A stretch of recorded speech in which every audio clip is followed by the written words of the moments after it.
शिल्पा की आदतें ठीक नहीं थी।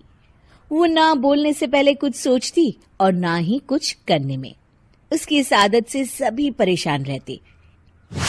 बहन, घर पर मेहमान आए हैं और शक्कर खत्म है, थोड़ी शक्कर दे दो, मैं बाजार जाऊंगी तो ले आऊंगी।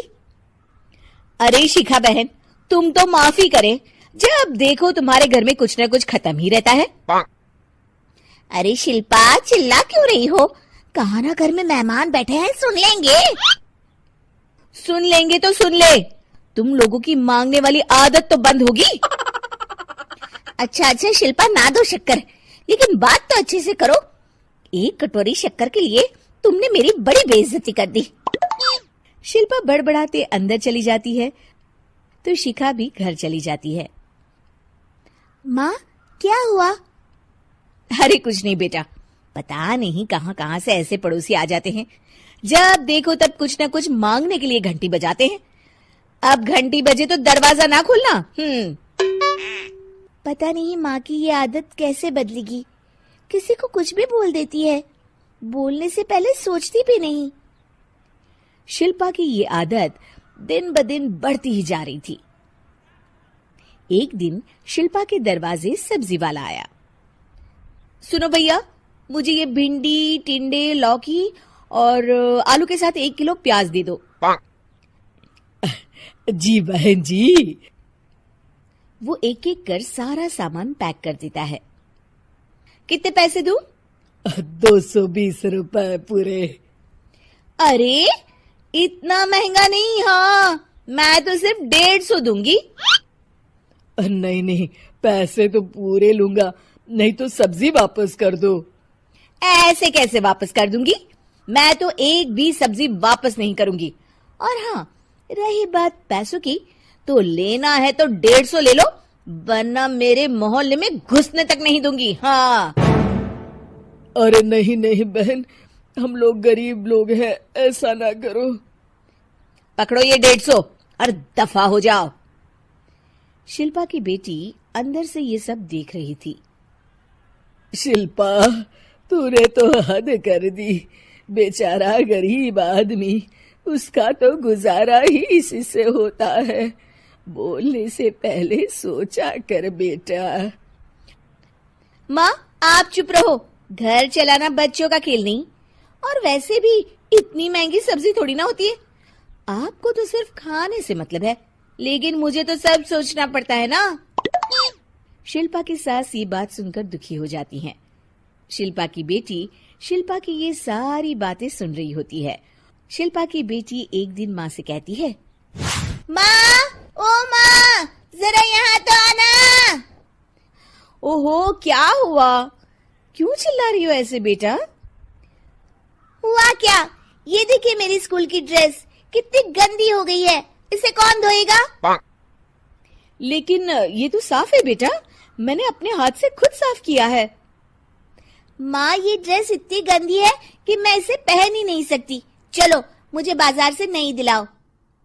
शिल्पा दुखी हो जाती है और वहां से चली जाती है कि तभी सामने उसकी सास मिल जाती है।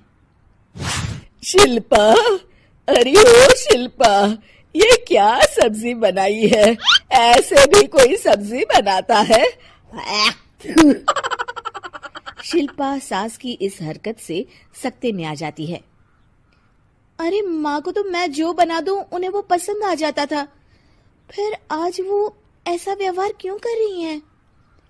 शिल्पा कुछ समझ पाती कि थोड़ी ही देर में उसका पति आ जाता है। अरे शिल्पा, ये क्या है? क्या हुआ आपको? ये मेरी अलमारी पूरी अस्त व्यस्त है, तुमसे कोई काम नहीं होता है। सारा दिन पता नहीं क्या करती रहती हो। अरे मैंने तो सारी अलमारी साफ रखी है। इसे तुम साफ कहती हो? ये तो पूरा कूड़ादान लग रही है। शिल्पा परेशान हो जाती है और समझ नहीं पाती है कि उसके साथ क्या हो रहा है। शिल्पा अकेले कमरे में जाती है और जोर जोर से रोने लगती है।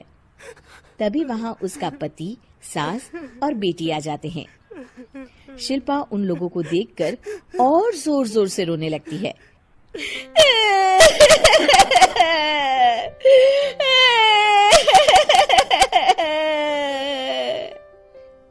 कि तभी उसकी सास उससे कहती है, क्या हुआ? यहाँ बैठकर रोती रहोगी या फिर खाने को भी कुछ बनाओगी? माँ, पहले आप बताएं, आप लोगों को क्या हुआ है जो मुझसे ऐसा व्यवहार कर रहे हैं? वही हुआ है जो तुम्हें रोज होता है। मैं समझी नहीं। माँ, आज घर वालों ने आपसे बुरा व्यवहार किया तो आपको कितना बुरा लगा ना? हाँ, मुझे बहुत बुरा लगा। मुझे अच्छा नहीं लगता कोई मुझसे इस तरह से बात करे। सही कहा शिल्पा, जो चीज तुम्हें खुद के लिए अच्छी नहीं लगती वो तुम्हें दूसरों के साथ भी तो नहीं करनी चाहिए। बेटा, हम तुम्हारे अपने हैं, फिर भी तुम्हें अपनों की बात का बुरा लगा। लेकिन सोचो, जिन बाहर के लोगों से तुम ऐसा व्यवहार करती हो उन्हें कैसा लगता होगा। हाँ माँ, आप सच कह रही हैं। मैं आप लोगों से माफी मांगती हूँ। मुझे कड़वा नहीं बोलना चाहिए। मैं समझ गई, मैं आपकी हूँ इसलिए आप लोगों ने मुझे सुधरने का वक्त दिया और मेरा साथ दिया। लेकिन जिन बाहर के लोगों से मैं बुरा व्यवहार करती आई, वो लोग मेरे कड़वे बोल से कितने दुखी होते होंगे। मैं वादा करती हूँ, आज से ऐसा व्यवहार किसी के साथ नहीं करूंगी। सीख, हमें दूसरों के साथ वैसा ही व्यवहार करना चाहिए जो हम खुद के लिए अपेक्षा करते हैं।